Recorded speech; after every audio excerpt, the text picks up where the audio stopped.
Les études qualitatives permettent d'expliquer et de mettre à jour des freins et des motivations, les attitudes et les attentes et le processus de décision des gens que nous interrogeons.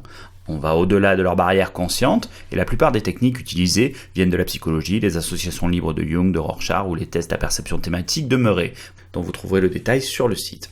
Ici, on peut imaginer un focus group entre personnes concernées par le sujet ou les entretiens individuels ouverts.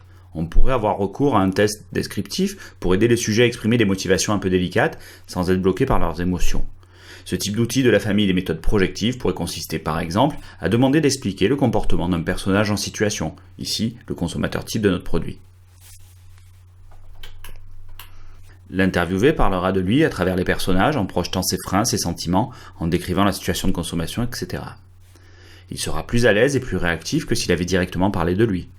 On peut imaginer voir apparaître des peurs liées à la consommation de sucre par exemple, et la prise de poids ou encore des craintes liées à l'emploi de pesticides dans les fruits. Cette technique nous vient de la fin des années 40 et du lancement aux États-Unis du premier Nescafé. Ça a été un échec commercial alors que les blind tests étaient excellents. Les ménagères affirmaient que le goût ne convenait pas. Un psychologue proposa 2 listes d'achats identiques, à l'exception d'un seul article. Le Nescafé à la place du café en grains traditionnel dans une des listes. Les ménagères décrivaient alors le profil de la femme acheteuse du café en grains comme une bonne épouse, économe, et celle de l'autre liste comme une mauvaise épouse mal organisée et dépensière, tout ça parce qu'elle achetait du café soluble.